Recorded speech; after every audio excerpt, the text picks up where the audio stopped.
Who is responsible for the state of your workplace culture? Is it the leader? Is it the team? Is it a combination of both? What do you think? Well, I have thoughts, you know that I do, so let's get into it.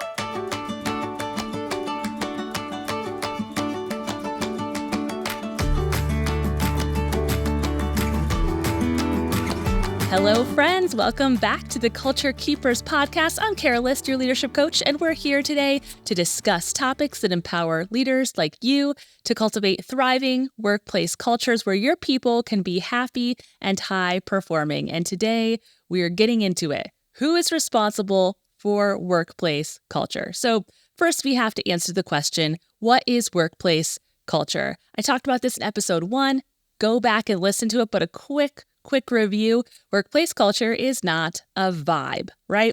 Not ping pong tables in the workroom, although ping pong tables in the workroom are fun. But that is not what workplace culture is. What is it? It's how we do our work, why we do our work, and how we feel about it. Kind of those 3 things that encompass workplace culture. And that's a lot of things. That's a lot for one person to be held responsible for. So is it the responsibility of one person? And the answer to the question is not maybe as simple as it might seem. Because with culture, you've got this intentional portion of building culture, and then you have this organic part of building culture. And I have an example. So before I had kids, I had this idea of what the intentional work of building a culture would be in my home, but I neglected to consider some variables. Those variables are 3 very distinct children with very unique personalities that all at one time contribute uniquely to the culture of our home. And so because of their unique contributions, there is an organic part of the culture of our home, right? There was what I put in intentionally, and then after receiving their contributions, every day continuing to receive their contributions, what our home culture has become because of it. So the question of who is responsible is kind of really just a trick question, because in the workplace, every person has a contribution. Just as my children have a contribution to the culture of our home, employees give their unique contribution, and therefore they are responsible for how they contribute to culture.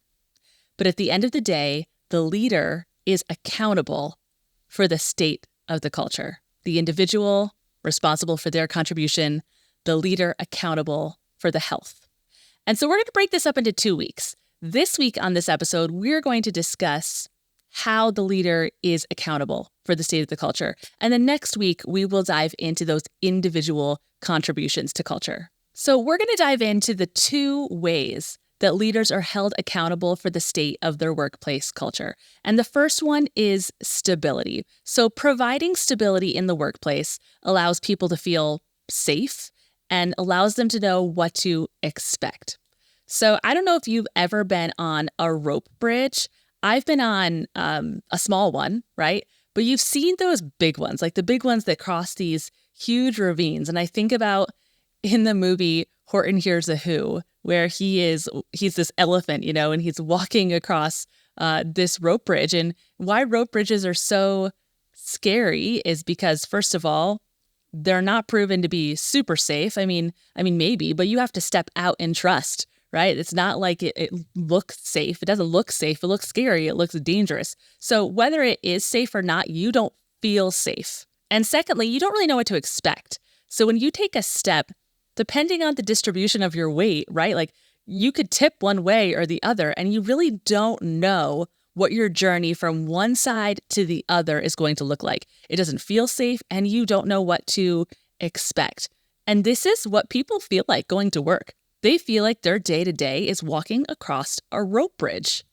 And that's awful. So much of a workplace culture's health rides on the stability or lack thereof that the employee feels day to day. And this is a responsibility of the leader. So how do you provide that stability?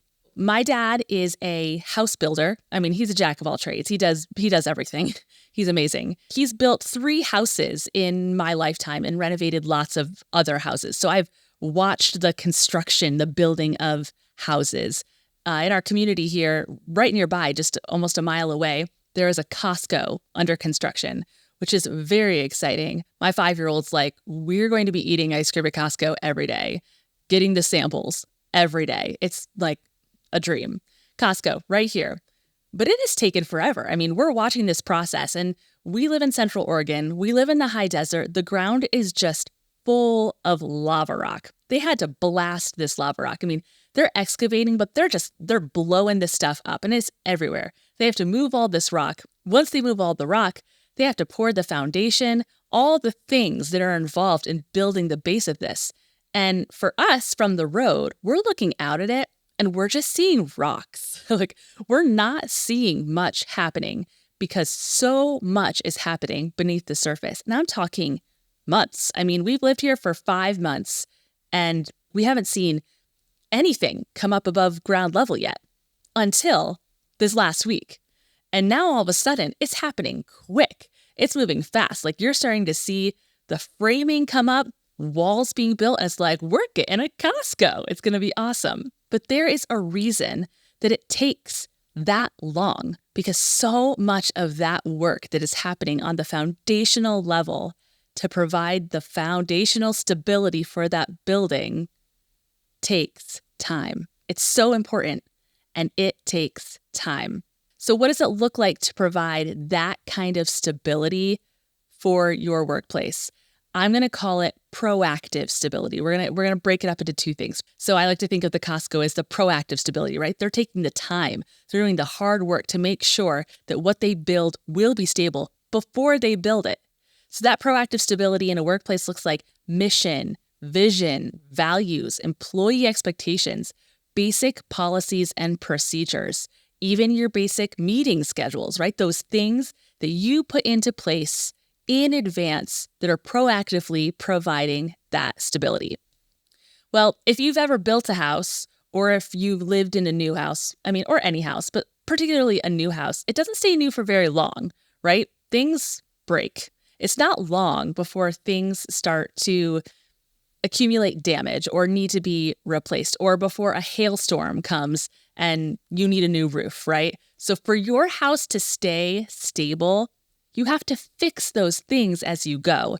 And I'm calling that the reactive stability. You're reacting to what is happening so that you make sure your house is still safe and strong and it can do what you are expecting it to do. So what does reactive stability look like in the workplace? It looks like dealing with underperforming employees. We know that underperforming employees is a part of having a workplace, but if that is not addressed or handled, that is a key to a toxic workplace culture.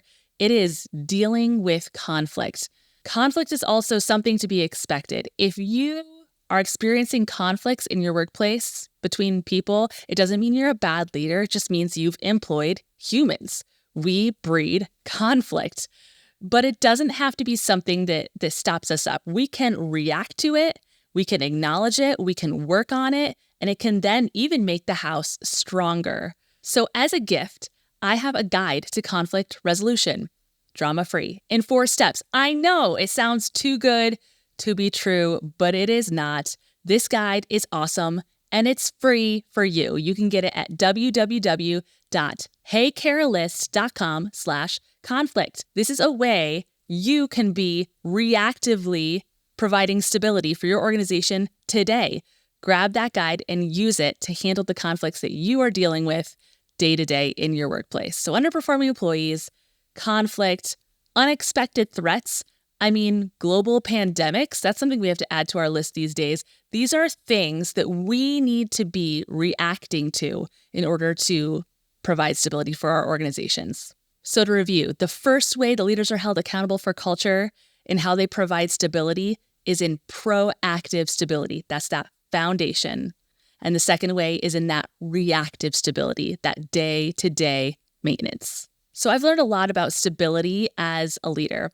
I was leading a team that was remote, and there were weeks where a staff meeting would roll around, and I would look at my preparation for the staff meeting, and I would just feel like, I don't have enough value this week to make this meeting awesome. I just don't feel prepared.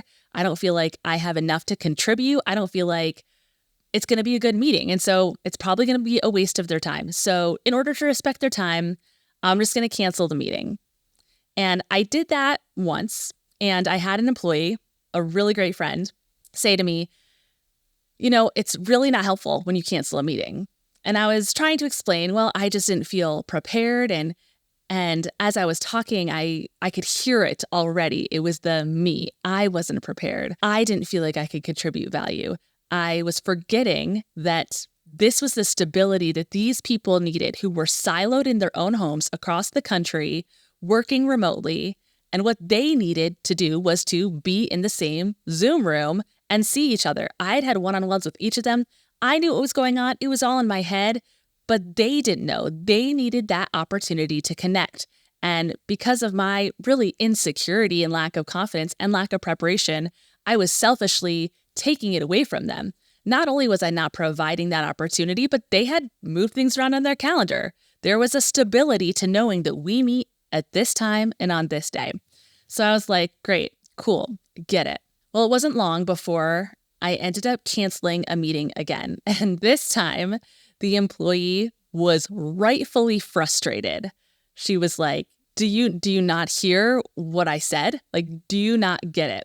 And it was her emotional level of frustration at that point that I really got it, which was too bad that it took that long. But I really understood, like, wow, their week is thrown off when this doesn't happen.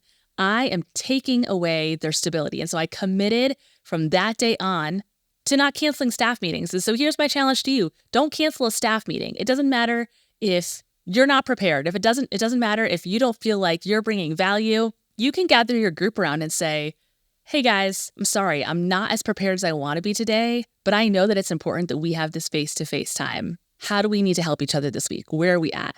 Where are our touch points? Do we have any updates? How can we encourage each other? What news do we have to share? You can still provide that opportunity. It might not be exactly what you want it to look like, but it's not about you. And that's really what I had to see, was that I was making it about me. And in doing that, I was sacrificing one of those pieces of stability for my team. Okay, on to number 2. The second way that leaders are held accountable for the state of their culture is value, both valuing your people and doing valuable work. It's saying you are important and what we do here is important. So how do leaders communicate to their people, you are important?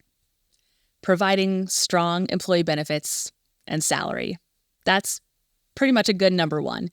And I know that salary is always going to be a hard thing, right? Companies are never going to feel like they have enough money to pay their people what they deserve. But the truth is, if you value your people, you'll find a way. You will find a way. I am saying a good salary, a fair salary at minimum. Wouldn't it be great if it can be a competitive salary? But certainly not anything less than a good salary and benefits. This is baseline value. Next is protecting your people from burnout. So often we have situations where someone leaves the organization and the company just decides, well, we don't really have the salary right now to replace that person, or they decide, well, maybe we'll shift these 2 jobs together and that will save the company money. And right there, right away, that is devaluing your people and devaluing the work. It is just a recipe for burnout. If you want your people to know that they are valued, you will protect them from burnout. Some other good ideas are one-on-one meetings, whether it's weekly or every other week, making sure you're really intentional about appreciation, sharing impact stories, how their work has impacted others personally, feedback systems, caring personally for people, listening well to people, asking for advice and ideas, encouraging your team to take time off. These are all ways that you communicate you are valuable. So now, how do leaders communicate the work that we do here together is valuable? My grandmother is a cross-stitcher, and it's so sweet. She's made pillowcases and all these things for me over the years. And I'm not a cross-stitcher. I think it's such a cool art, and I want to learn how to do it someday. But if you've ever seen a cross-stitch, you see that on the top, it's this beautiful piece of art. But when you flip it over, it's a mess, right? It is knots and string pulled here and there and tied off. And it makes absolutely no sense. And as leaders, we are often looking down from the top and we see the picture, right? We see how it all fits together, but our employees are underneath and they're looking up and they're just seeing the mess, right? They don't necessarily get that vantage point. And so how we can communicate that the work we do here is valuable is what I like to call flipping the cross stitch, flipping it over and letting them see the picture, stepping out of the weeds and letting them see the picture. We do that by sharing encouraging metrics, customer testimonials, stories that we hear of how the work we do as a team makes an impact on our community, on our world, on individuals. These stories exist. You have to listen for them, you have to ask for them, and then you have to flip the cross stitch and you have to share them. I was working for a nonprofit youth theater. We put on musicals, really beautifully produced shows and classes and camps. What a joy. And when I was directing Junie B. Jones one season, we had a little girl in the show, and she had Down syndrome. And it was just so sweet to see her fully participate. I mean, she continues, now this was many years ago, she continues to thrive in the arts, specifically in dance. But when she started this, she had some physical struggles, and she was so successful through the show. And then when we got to the end, we got a letter from her mom. And this letter shared not only about the impact of the organization on their family in terms of like the joy it brought or how fun it was to be in, but specifically how things like walking upstairs had improved for her because of the movement, because of the dancing, the choreography, the strength she was building in doing this show was providing for her strength for life skills, better balance and coordination in walking upstairs. I have goosebumps right now. Just thinking about that. And so what do you do with that story? You share it. We shared it with our board of directors. We shared it with our employees because this was so important. Was this the mission of what we do to help kids have better coordination and strength for their life skills? Of course, not directly. But if that's what happened here, what a huge impact that goes far beyond the closing show of Junie B. Jones, right? So rewarding. And that, to me, hearing that story provided the culture that we needed. This is the why. This is why we do what we do. And it's so important for us to continue to remind our people why you do what you do. So leaders are held accountable for workplace culture primarily through stability and value. But Kara, what about the work? What about the actual work I have to do? What about the results, the metrics, the numbers? I can't just sit around all day and focus on stability and value. Do you hear yourself? I mean, no one's going to admit to that, to thinking that, or you're not going to say it out loud, but do you feel yourself like pulled towards that? Like that? So is this all I'm supposed to be doing? And of course not, right? Like, of course, you're going to have other work to do, but this all comes back to what it means to be a culture keeper, responsible, ultimately accountable for the state of your culture. And I truly believe that your team will be happy and high performing. You will have the results, the work will get done, and it will be excellent. If a leader can see their primary role, not their entire role, not their whole job, but their most important role as being a culture keeper through value and stability. Cool. Okay, so what are our takeaways? I have 3 reflection questions for you to kind of mull over as we walk away today. Number 1, do you need to take some time to review your proactive measures of stability? That mission, vision, values, policies and procedures, those basic foundational pieces that make that house stable. Do you need to take some time to review those? Make sure they're active. Make sure your people are feeling the results of them. 2, are you tending to the stability by reacting to your current challenges? Those underperforming employees who need some attention from you, those conflicts that need some attention from you, those external threats that need to be considered and evaluated. Are those things being handled? Are you reacting to them adequately, promptly, and therefore continuing to provide stability? And then finally, are you intentionally adding value? And how? How are you doing it? Okay, friends, so next episode, we're going to jump over to the individual contributions of the team, how those individual contributions to culture are the responsibility of those people and what that looks like for company culture as a whole. But today, that's what I got for you. I hope it was helpful for you. I would love it if you would leave me a rating and review. Don't forget to go grab that conflict resolution. You can grab that link below. And friends, I will see you, talk to you next time. Have a great day.